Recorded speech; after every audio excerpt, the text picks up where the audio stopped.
যখন আপনার কাছে খাওয়ার মতো কিছু থাকবে না, তখন ডিম ভাজা আর ডাল দিয়ে ভাত খেতে মনে হবে অমৃত খাচ্ছি।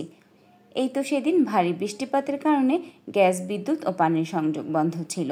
সারাটা দিন মোটামুটি একটা বিপর্যয়ের মধ্যে কেটেছে।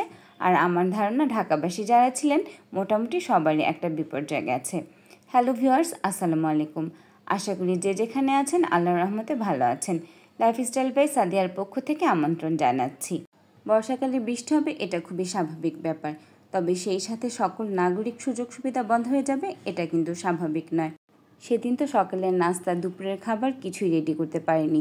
তবে এটা ঠিক, না খেয়ে কিন্তু থাকতে হয়নি। কিছু না কিছু আল্লাহর রহমতে খেতে পেরেছি। তবে কারেন্ট আর পানি চলে আসলো রাত 9টার দিকে। এই যে সারাদিন গ্যাস, পানি আর বিদ্যুৎ ছিল না, এখানেও কিন্তু আল্লাহ পাকের একটা বিশেষ নেয়ামত ছিল, এটা আমি মনে করি। কারণ হচ্ছে সবসময় সব কিছু হাতে নাগালে পেয়ে যাই, তাই বুঝি না জীবনটা আসলে কত কষ্টের আর কত কষ্ট করে মানুষকে বাঁচতে হয়। আমরা তো ভেতো বাঙালি, ভাত না খেলে আমাদের চলেই না। দুপুরে খাওয়াটা যেহেতু ঠিকমতো হয়নি, তাই রাতে তো ভাত খেতেই হবে।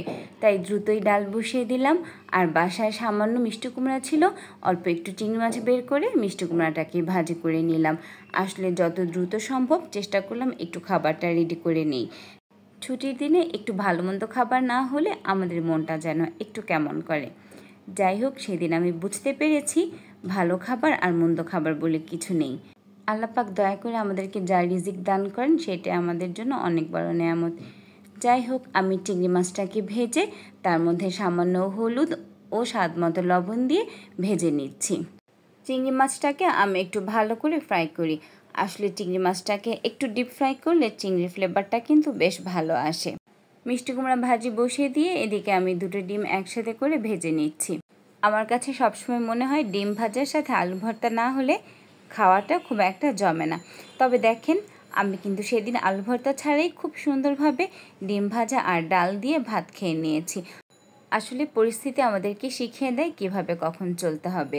যখন যেই অবস্থা তখন সেই অবস্থাতে নিজেকে মানিয়ে নেওয়াটাই হচ্ছে বুদ্ধিমানের কাজ। আর সকল সময় আল্লাহর নেয়ামতের স্বীকার করা আর তার প্রশংসা করাটাই হচ্ছে আমাদের কর্তব্য।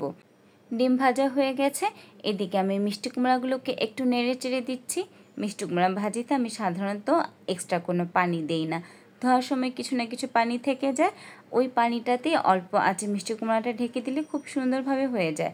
আর এক্সট্রা পানি দিলে তখন কিন্তু মিষ্টি কুমড়া ভাজিটা খুব নরম হয়ে যায়, খেতেও ভালো লাগে না। প্রাকৃতিক এই দুর্যোগের মধ্যেও আমার যে জিনিসটা ভালো লেগেছে সেটা হচ্ছে আমার বারান্দার গাছগুলো কিন্তু এখন আরও বেশি সতেজ হয়েছে, দেখতে আরও অনেক সবুজ হয়ে গেছে। বন্ধুরা, আজ আর নয়, ভালো থাকবেন, সুস্থ থাকবেন, আল্লাহ হাফেজ।